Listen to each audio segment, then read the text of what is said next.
Hi everybody, Marilyn here with Cotton and Chocolate. Welcome in.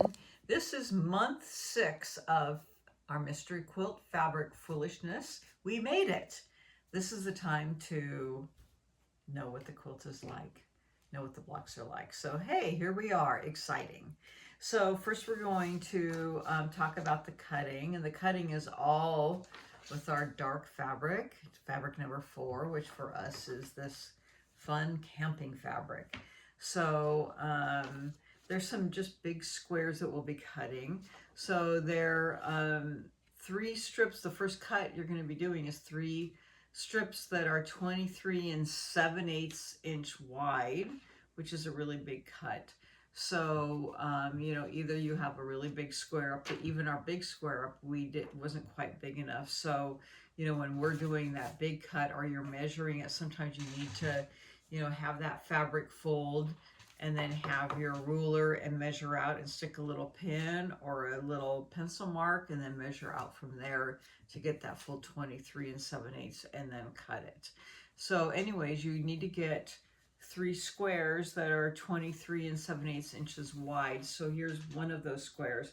And then you have to cut it diagonally twice from point to point. And you know, we often don't have a long ruler that's that long. So how do I cut that? Now I got a block sitting here to demo, but I'll lay this on top. So I normally take this and then I fold it into a triangle, and it should be a, you know, perfect triangle. So I just fold it from point to point. It will be a little sloppy looking right here, but you'll get the idea. And then I just fold that up so it looks really nice, a little bit nicer than that. And then I don't know how I have a long ruler sitting dropping stuff all over the floor, but I get my long rulers.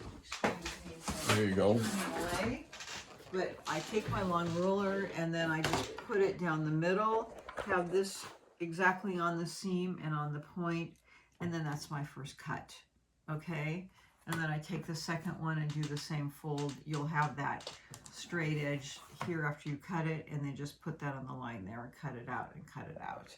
So that's just a really easy way to get your four triangles out of a big square, and they're actually turn out really perfect. Okay, so that's one way to handle those big squares. I'm going to just set this off to the side, and then you'll use the remainder of the 23 7/8 inch strip, because you'll have a little bit off the edge of each of those, to cut 2 12 1/4 inch squares, and you're just going to cut those once in half. Okay, and you need 4 triangles. All right, so you have the big 4 triangles, and I have mine sitting somewhere over here right beside me. So I have 4 little ones, and these are going to be piecing our big squares together later, and we'll talk about that in a little bit. And then we have our 4 setting triangles. Well, there'll be more 12 than 4 setting triangles. Okay, so there we go. And then you need, out of more of this fabric, you need 3 strips that are 4 1/2 inches wide, and you need to cross cut these into 24 4 1/2 inch squares. They look like this. Okay, we know what the little squares look like, obviously. And then you need 8 strips that are 3 1/2 inches wide, and that's going to be for our outside border in a little while. And I have those sitting right here. Okay, so I'm all cut, ready to go. So let's now go to our piecing. So now's the time to know what some of these blocks look like. So the first one is step 6. Okay, and so we're going to go back into the flying geese that we made in step 3. Remember step 3, like 3 months ago? Of course we do. We made all these flying geese. So you're going to get them out, okay? And you're going to take your little 4 1/2 inch squares, and you're going to put them onto a couple sides. You're going to have 12 of these, and then you're also going to piece them to the blocks that you made in the completed blocks from step 5. So these geese are not stars, so make sure that you have the solid parts facing the block, and then I just pressed towards the center of the block here. You're going to sew these onto the ends of these flying geese like this.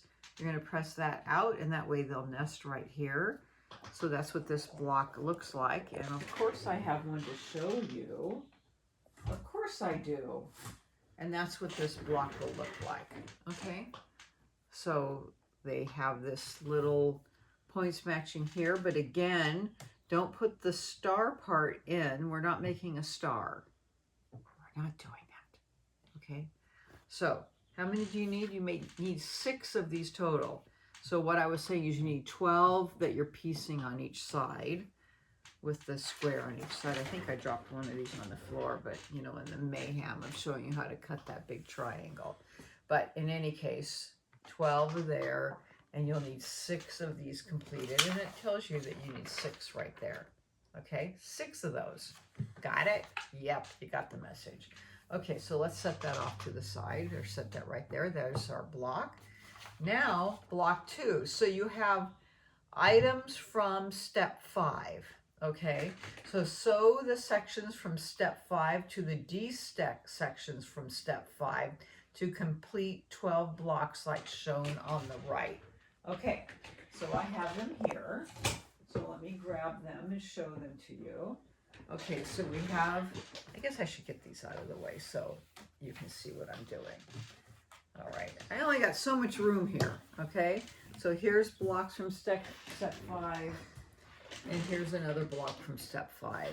And here's my little sashing from step 5. Oh, guess what? We're gonna sew those together. I think that looks right. It does.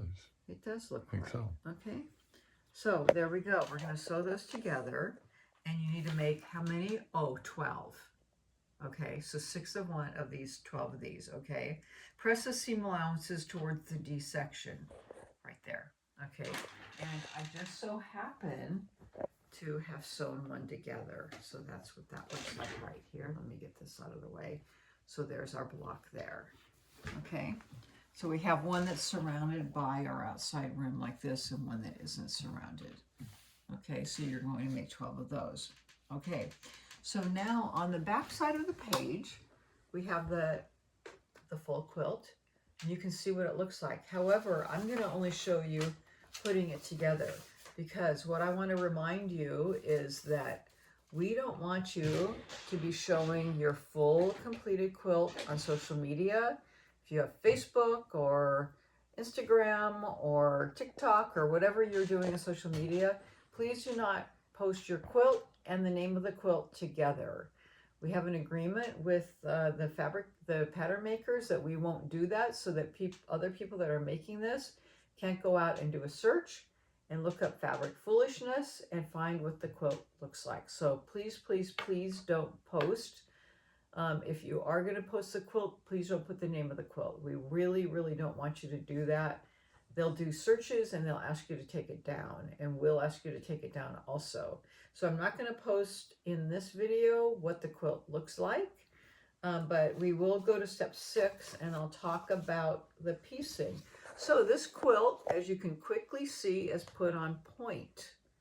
All right, so if you've never put a quilt on point, we'll just go through this quickly. So this is why you did all those triangles, and they easily show you how you lay it out. But it's not a traditional way. So if you only ever put rows together, you have to lay the whole quilt out in order to put it together. So you'll start with your small triangle, one of those small 4 ones, and you're going to put that up first. Okay, just like they show you. And then you'll have your first. Let's do it in the direction that I'm facing. Okay, you'll have your first block that's laid here, and then look at the direction that it will be in, and then that's going to be your first piecing right here, and that will be the first one that you piece. Actually, you're going to put your first sides on together. So you're going to put your first 2 setting triangles, and really watch the direction that they're sitting in. One's going to go one way. I can't see it. Yes, that's that correct. looks Upside correct. down, and then this is the other direction. This way, I believe that looks. You want the right angle. This way. There you go. So you're going to piece this one to this side, And you're going to be matching that bottom edge up like this. So when I sew it on, I'm going to be matching that corner, and this should be sticking out, you know, it's going to be a little bit more than 1/4 inch, as you can see. Okay, after you sew it on, you're going to be pressing towards the setting triangle, and you'll be cutting off that outer edge so that it's even with that block. You'll be pressing out this way, and you'll be doing the same here. You'll be lining up with the bottom, and then sewing this on, and then pressing it out, and then cutting off that tag of fabric there. Once I have those two on, then these will be cut off. I'll sew on this and then press that out. Okay, and you'll have your first corner. Then you'll look at your corners here, which are this block over here, your middle block, and the outside block, and your settings. Okay, lay those out and sew them together, and then you'll sew them to this piece here, and so on and so forth. It just kind of matches. Look at the diagram on the next page, set it on point, and you can follow along. All right, and so you'll have 1, 2, 3, 4, 5, 6 rows all the way along, and you can follow along there so that you'll see. But what I do when I'm doing this is I lay actually the entire quilt out with all the blocks so that I can see exactly how it's going to look, and then I start sewing it together. So I don't just do it one at a time like this. I lay the entire quilt out so that I make sure that it looks correct and that I'm doing it properly. Okay, now once you have that done, go back to these instructions, and it indicates that you'll then sew the 3.5 inch strips on for the first border. Piece 2 strips to make a piece long enough to fit the side of the quilt. Repeat for the other 3 sides of the quilt. Determine the length of your quilt. They don't tell you what length to cut them. They say trim the 2 of the borders to fit the length of the quilt. So you should determine it. How do I do that? I measure through the middle of my quilt. Okay, and I take the 2 lengths, measure through the middle. That will determine the average size, and then I cut them to size and then pin them on. I pin them in the middle, and then the top and the bottom, and then a few sides, both of them, and they should measure exactly the same size, the border, and then I sew them on, and then I press towards the border, and then I measure through the middle on the other side, and then do the same thing. Okay, and then you can also add an outer border if you'd like to. They suggest anywhere they've added on up to 7.5 to 10 inches, depending upon how much fabric you like to buy, or if you purchase fabric, to do an additional border, depending upon what size of quilt that you would like. And then once you do that, then you're ready to have it quilted or quilted yourself, and then you would add the binding after that. We will be keeping up the instructions for the piecing for the 6 blocks through at least our show and tell in August, but we will be taking them down at some point after that. We will not have these up for a long time just because of the copyright information on the patterns that we've done for this. So make sure that you work through these, get them done, and we will be sending out email announcements to remind people of the show and tell. And we would like people to come that have participated, even if you aren't finished with your quilt, because it's great to see what people have done and how far they've gotten. And it's a really great time to see how different the quilts look. Even if it's the same pattern, using different fabrics, it's amazing how different the quilts look. So I hope that you have fun making this.